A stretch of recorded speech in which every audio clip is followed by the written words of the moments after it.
Goodbye, England's rose. May you ever grow in our hearts. You were the grace that placed yourself where lives were torn apart. 27 साल पुराना ये अंग्रेजी गाना Wales की राजकुमारी Diana की अंतिम यात्रा पर गाया जा रहा था। तारीख थी 6 सितंबर 1997। चारों ओर लोगों की भीड़। पीपल्स प्रिंसेस कही जाने वाली डायना की अंतिम यात्रा का काफिला जैसे तैसे आगे बढ़ रहा था। केसिंगटन पैलेस के बाहर फूलों का वो ढेर और लोगों के उदास चेहरे।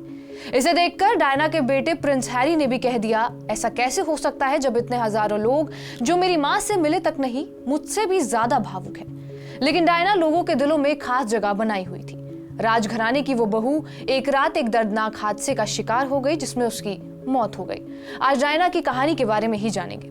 नमस्कार, मेरा नाम है रिया शर्मा और आप देख रहे हैं टीवी 9 डिजिटल। आज आप सेलिब्रिटीज को पेपराजी से फोटो खिंचवाते हुए जरूर देखते होंगे, पर प्रिंसेस ऑफ वेल्स डायना ये सब बहुत पहले देख चुकी थी।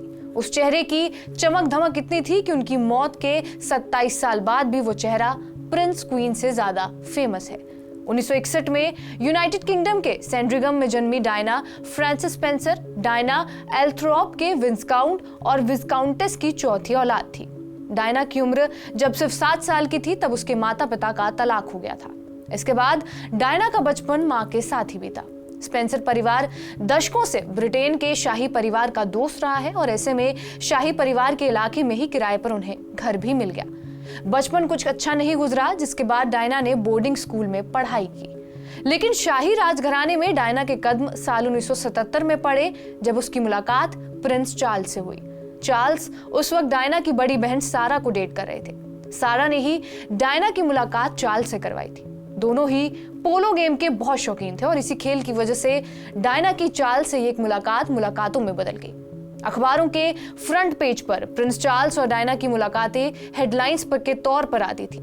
खबरों के जोर पकड़ते ही प्रिंस फिलिप्स ने अपने बेटे चार्ल्स को ये चिट्ठी लिख डाली और कहा कि या तुम डायना को शादी के लिए प्रपोज कर लो या फिर इस रिश्ते को यही खत्म कर दो।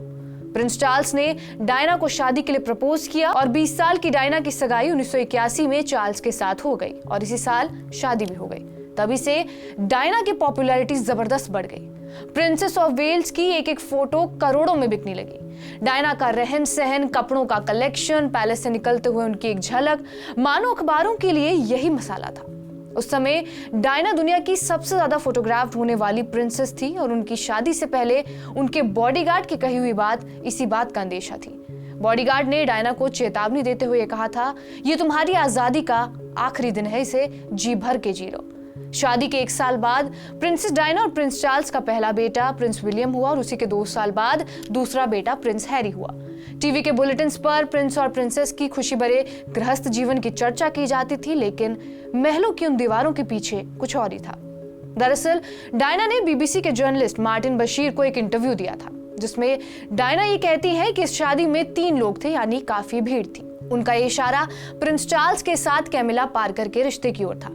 1995 में दिए गए इस इंटरव्यू के बाद डायना और चार्ल्स के बीच एक ही साल बाद तलाक हो जाता है और दोनों के रास्ते अलग हो गए।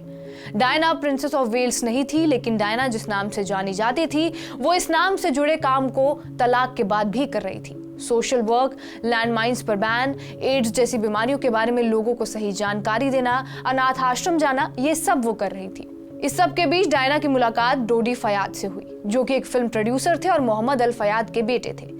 डायना डोडी के साथ अपनी गर्मी की छुट्टियां पेरिस में बिताती नजर आई थी। डायना डोडी को पहले से जानती थी, जो कुछ भी था, लेकिन पेपराजी को ब्रिटिश राजपरिवार के कनेक्शन की खबर मिल गई थी और वो भी तब जब डायना का तलाक प्रिंस चार्ल्स से हो गया था। ये साल 1997 का था और तारीख थी 30 अगस्त। डोडी और डायना दोनों फ्लाइट पकड़कर इटली से पेरिस जाने वाले थे। हालांकि प्लान लंदन का था, लेकिन इससे पहले दोनों को एक दिन पेरिस में रुकना था। पेरिस के रिट्ज होटल में दोनों को रुकना था, जो कि डोडी के पिता का था। लेकिन सुरक्षा कड़ी होने के बावजूद पेपराजी भूखे शेरों की तरह होटल के बाहर खड़े थे।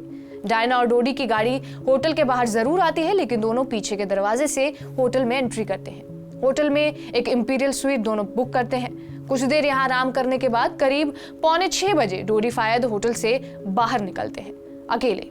डोडी एक मशहूर जौहरी की दुकान पे जाते हैं, 2 अंगूठियां खरीदते हैं और दोनों अंगूठियां उनके होटल तक डिलीवर कर दी जाती है। माना जाता है कि डोडी उस रात डायना को शादी के लिए प्रपोज करने वाले थे, लेकिन वहां तस्वीर खींचने को पेपराजी इकट्ठा हो चुके थे, इसलिए उन्हें रिट्ज होटल के ही रेस्टोरेंट में रुकना पड़ा।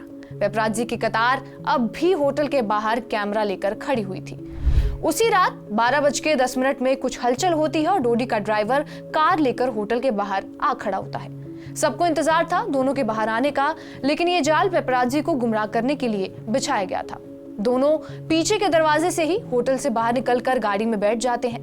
पेपराजी को जैसे ही ये समझ आता है, सारे पेपराजी बाइक में सवार होकर डायना का पीछा करना शुरू कर देते हैं। डायना और डोडी एक काली मर्सिडीज में सवार थे। ड्राइवर होटल का ही सिक्योरिटी ऑफिसर हेनरी पॉल और इन तीनों के अलावा डोडी का पर्सनल बॉडीगार्ड भी था। किसी ने सीट बेल्ट नहीं पहनी थी, लेकिन कुछ देर जाने के बाद बॉडीगार्ड ने सीट बेल्ट बांध ली। गाड़ी आराम से पेरिस की सड़कों पर चल रही थी कि 20-30 पेपराजी मोटरसाइकिल लेकर गाड़ी का पीछा करने लगे और डायना डर गई थी। वो डोडी से कह रही थी कि जल्दी से जल्दी घर पहुंच जाना चाहिए ताकि कोई हादसा ना हो जाए।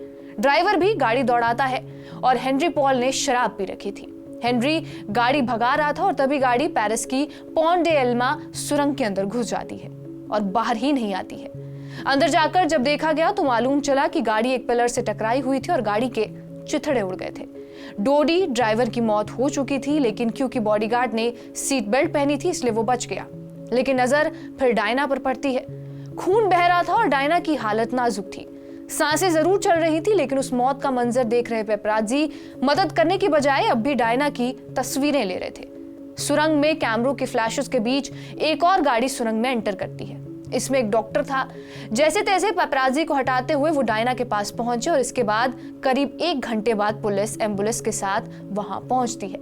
डायना तब तक डॉक्टर से बातचीत कर पा रही थी, लेकिन बात करते करते ही उन्हें कार्डियक अरेस्ट यानी कि दिल का दौरा पड़ा। सीपीआर दिया गया, सांसें थोड़ी बहुत और चली, लेकिन एम्बुलेंस के अस्पताल पहुंचते ही डॉक्टरों ने उन्हें तुरंत उनकी सर्जरी शुरू कर दी। बहुत सी कोशिशें की, लेकिन डायना को नहीं बचाया जा सका। 31 अगस्त की सुबह 4 बजे डॉक्टर्स ने यह घोषित कर दिया कि डायना अब इस दुनिया में नहीं रही। 36 साल की डायना की मौत हो गई थी। इसके बाद 6 सितंबर को बहुत सारी तहकीकात के बाद डायना की अंतिम यात्रा की शुरुआत हुई। डायना के काफिले के पीछे उनके दोनों बेटे हैरी और विलियम, उनके एक्स पति चार्ल्स और उनके भाई स्पेंसर शोक में डूबे हुए आगे बढ़ रहे थे। तभी डायना के भाई ने एक बात कही। स्पेंसर ने कहा कि मेरी बहन को किसी शाही टाइटल की जरूरत नहीं थी, उनका जादू यूं ही लोगों पर था। डायना के फ्यूनरल पर रानी एलिजाबेथ ने सर झुकाकर सलाम किया। अक्सर ऐसा देखा जाता था कि लोग रानी के आगे सर झुकाते थे और कभी कोई राजा या रानी किसी के आगे सर नहीं झुकाता था, लेकिन रानी के सम्मान से सब लोग हैरान थे। प्रिंसेस डायना का फ्यूनरल तब ब्रिटेन की आधी से ज्यादा आबादी बीबीसी और आईटीवी पर देख रही थी। डायना को द ओवल नाम के एक झील में एक द्वीप पर दफनाया गया, जो एल्थ्रॉप में प्लेजर गार्डन का हिस्सा है।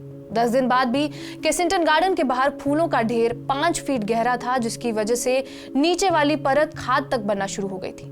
होटल की उस लिफ्ट में डायना की हंसी आखिरी बार के लिए कैमरे में कैद हो गई।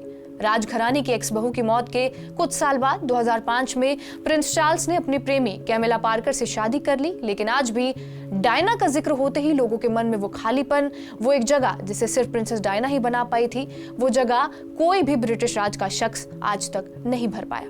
बहरहाल, आपका इस पूरी कहानी पर क्या कुछ कहना है हमें कमेंट बॉक्स में जरूर बताएं। बाकी देश और दुनिया की तमाम बड़ी खबरों के लिए बने रहे हमारे साथ TV9 डिजिटल पर।